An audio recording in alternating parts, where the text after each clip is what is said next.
Comenzamos con la hora clave. Le damos la bienvenida a nuestro invitado, Francisco Alfaro, historiador, ampliamente conocido además, y autor del libro que hacíamos referencia, La historia oculta de la independencia de Venezuela, de la guerra idealizada Vamos a a mostrarlo la paz aquí. imperfecta, un tema que además tiene mucha vigencia, ¿no? En el Totalmente, presente, sí. totalmente. Y en buena parte de nuestros países en este momento hay problemas que requieren conversaciones, que requieren diálogos, que requieren negociaciones. Bueno, aquí tú dices, Francisco, comienzas diciendo que buena parte de la historia de Venezuela no ha sido contada, es decir, ha permanecido oculta. ¿Qué parte es esa? Fundamentalmente la historia de la complejidad, ¿no? La historia de los conflictos, porque la dinámica de los seres humanos es conflictiva.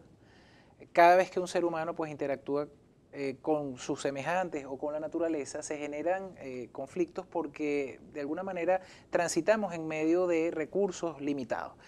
La persecución de alguna manera de intereses contrapuestos, de objetivos distintos, hace que permanentemente estemos en conflicto. Lo que sucede es que la mayor parte de las formas de resolverlos y canalizarlos lo hemos hecho a lo largo de la historia y lo seguimos haciendo de manera pacífica. Lo que sucede es que como la paz es parte de nuestra cotidianidad, y no rompe justamente con esas dinámicas que se van dando, pues sencillamente no las socializamos, no las internalizamos y parece que no están presentes en nuestra memoria. Están presentes siempre los acontecimientos traumáticos como son las regulaciones violentas. Es el caso de nuestro conflicto independentista. Entonces, ¿cuál es esa historia oculta? La historia de los momentos, los espacios, las mediaciones y las capacidades que los actores tuvieron para entenderse, para regular la violencia, para alcanzar acuerdos, para iniciar procesos de paz, que fueron muy numerosos y extensos en el tiempo, pero que lamentablemente la idealización de la guerra ha hecho que esto se mantenga totalmente oculto. Sí, la versión que se conoce es la guerra, la parte épica, ¿no? La lucha, la dimensión extraordinaria de nuestros libertadores. Pero siempre se ocultan estos periodos de diálogo, de tratado, que no significan necesariamente la paz inmediata, sino que son parte incluso de los propios procesos de la guerra, ¿no?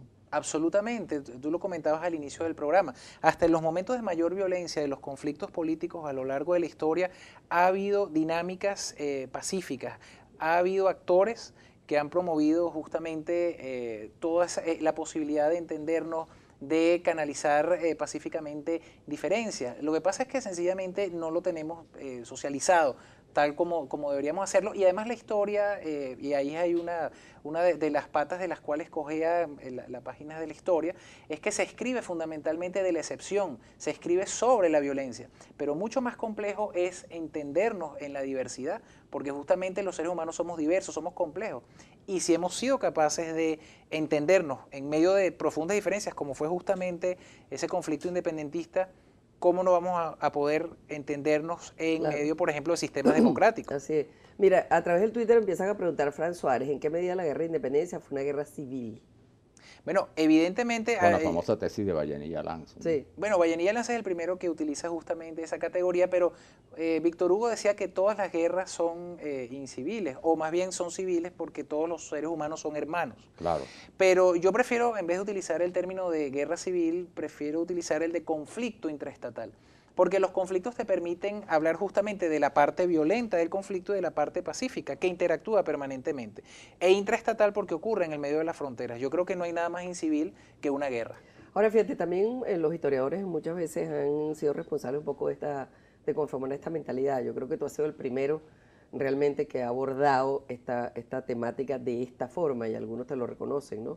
Pero básicamente la mayoría destacan una serie de hechos de una forma, los hechos de la historia de una forma tal que pareciera que la civilidad no tiene mucho que decir o tiene muy poco, y en cambio exaltan única y exclusivamente a los guerreros que justamente el pueblo idealiza, ¿no? La Venezuela heroica, ¿no? Así es. Bueno, de hecho ya hay varios historiadores. Yo no soy historiador, soy politólogo y especialista pues, en temas de mediación y procesos de paz, pero ya hay varios historiadores que han escrito sobre esto de diversas maneras. Está pues Inés Quintero, que tiene un excelente libro titulado Sí. Más allá de la guerra, Tomás Estracas, Elías Pino, Germán Carrera Damas, que es uno de los primeros que habla de la independencia como disputa, ¿no? Lo cual te permite alejarte un poquito de esa categoría de la guerra que solamente te encasilla en la violencia, en el héroe, en la epopeya, en lo heroico. Pero durante mucho tiempo tú estudias primaria Totalmente. y es así, eso es lo que te enseñan, independientemente de todos esos nombres que has puesto que realmente han aportado mucho, ¿no? Bueno, y justamente ahí está el problema, que esa historia que es la inicial, la escolar, la de la primaria y la secundaria, es escrita fundamentalmente desde la epopeya, ¿no? Desde lo épico y desde el encanto de la guerra. Pero resulta que no hay una cosa más terrible que vivir y padecer pues, una conflagración violenta, ¿no? Todo aquel que ha pasado, abuelos, padres, migrantes que han vivido o sufrido más bien las guerras en sus etapas más violentas, saben que eso no tiene nada de romántico, que incluso el olor de la guerra es un olor feo, los cuerpos ensangrentados, decapitados, eso no tiene nada de épico y es más bien vergonzoso y nos hacen ver justamente sobre todo en la primaria, para generar un orgullo nacional, que eso más bien es motivo de satisfacción. Y más bien es una de las cosas más vergonzosas por las cuales cualquier ser humano debería pues arrepentirse e incluso cuestionarse, no solamente como individuo, sino como sociedad. Y por lo pronto tratar de evitarlo. Absolutamente. Yuviris Carrillo, ¿cuáles son esos acuerdos de paz? ¿En qué época y quiénes cumplieron con los procesos de Bueno, ahí diálogo? está la pregunta en concreto. Esa es la pregunta en concreto, pero claro, es muy, muy extensa la respuesta seguramente, pero a lo mejor vos puedes resumir un poco. Ese es justamente el contenido del libro, ¿no? Así es, bueno, de hecho, uno de los factores fundamentales que permitió generar espacios de intereses comunes entre los que impulsaban la causa patriota y los que impulsaban la adscripción al imperio, lo que conocemos como el realismo, fue justamente ese espacio común conocido como el liberalismo político, ¿no? Hay una parte del realismo que se distancia del absolutismo progresivamente y en el caso del partido pues, republicano o patriota también se distancia. Y en medio de eso, donde se reconoce el valor del ser humano como individuo, su habeas corpus, es allí donde se generan los primeros encuentros que permiten, por ejemplo, en el año 1820, suscribir uno de los tratados más importantes de la historia universal y uno de los más grandes aportes que ha hecho Venezuela al mundo y muy poco conocido, que es justamente el Tratado de Regularización de la Guerra. Nada más y nada menos que el génesis del derecho internacional humanitario de hoy, que está pautado en los acuerdos de Ginebra, y de la Cruz Roja Internacional. Y a partir de allí se inicia toda una serie de procesos que van disminuyendo la violencia, aunque el conflicto no finaliza, entre el año 1820 y 1846, en el caso del reconocimiento de Venezuela, pero la influencia de ese tratado va más allá, va a todos esos conflictos del sur, porque ese tratado se aplicó después de la batalla, por ejemplo, de Pichincha, de Junín, de Ayacucho, y eso sí es un motivo para que los venezolanos y los colombianos nos sintamos orgullosos. ¿Cuánta falta hizo, por ejemplo, la regularización de la guerra en medio de este conflicto que está cerrando Colombia después de más de 50 años? Aníbal Gómez, en 1820 fue el año de la Guerra de Independencia donde no hubo enfrentamiento, vino la abolición del decreto de guerra-muerte. Bueno, justamente uno quizás de los episodios más dantescos de nuestro conflicto independentista es la proclama de guerra-muerte que hace el Libertador contra cualquier español o canario que no conspire o promueva justamente la causa independentista, que fue correspondida a su vez por esa proclama de José Tomás Boves de la Guerra de Colores o la guerra contra el blanco criollo, ¿no?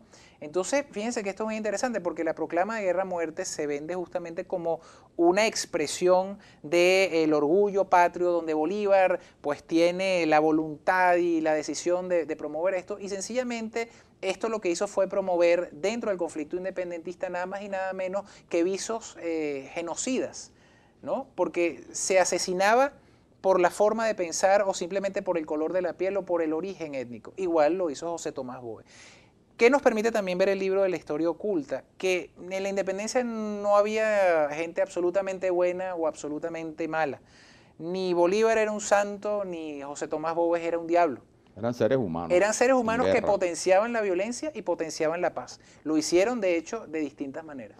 Bueno, es que además, no sé quién era el que decía ahí, creo que era el que, Tomás Estraca, creo que el que hacía el prólogo, que decía que no son precisamente los valores guerreros los que van a conducir a la humanidad a su liberación, a su salvación, a su independencia en todos los aspectos, ¿no? Totalmente. Tomás, Sí, son los valores de la civilidad. claro, Tomás es uno de los que ha escrito justamente más sobre este tema. Tiene un libro extraordinario que es La voz de los vencidos, que es uno de los primeros libros que habla justamente sobre las ideas del Partido Realista. Porque en medio de esa historia que nosotros conocemos en la primaria, nunca se nos explica, bueno, por qué los realistas pensaban de una manera, por qué apoyaban determinadas ideas y no promovían, por ejemplo, la independencia o la república. Entonces, justamente son pues la promoción de los valores de la civilidad, del entendimiento, de los acuerdos, los que han hecho progresar a la humanidad, y por eso es que la paz efectivamente es la partera de la historia. Bueno, mira, ya tenemos que terminar, pero vamos a mostrar tu libro de nuevo y cuéntanos cómo es la cosa, porque sabemos que lo vas en estos días próximos. Va a haber un evento para presentarlo, ¿no? Así es, La historia oculta de la independencia de Venezuela es un libro de editorial Alfa, prologado por Tomás Estraca e inspirado fundamentalmente en la filosofía de la paz imperfecta del historiador y filósofo español Francisco Muñoz. Va a ser presentado el próximo miércoles 15 de este mes de marzo a las 5 de la tarde en el Hotel Marriott de Caracas. Están todos cordialmente invitados y vamos a tener una tertulia allí muy interesante con Diego Bautista Urbaneja, que además también es una gran eminencia, profesor muy ilustre, para dialogar un poco más sobre esto con más detenimiento, porque yo creo que en los actuales momentos que vive el país, lo más importante es poder promover y hacer ver que justamente los venezolanos hemos sido capaces en circunstancias más complicadas de podernos entender, de podernos reconciliar y de poder convivir, porque al final la paz y la convivencia es la dinámica que mueve la rueda de la historia. Muchas gracias, Francisco, por haber compartido con Gracias a nosotros. ustedes por la invitación. Gracias, Francisco. Esta iniciativa tuya, este texto que seguramente va a encantar a mucha gente, porque así como habla de ameno, así escribe. Gracias. Vamos a la pausa y regresamos.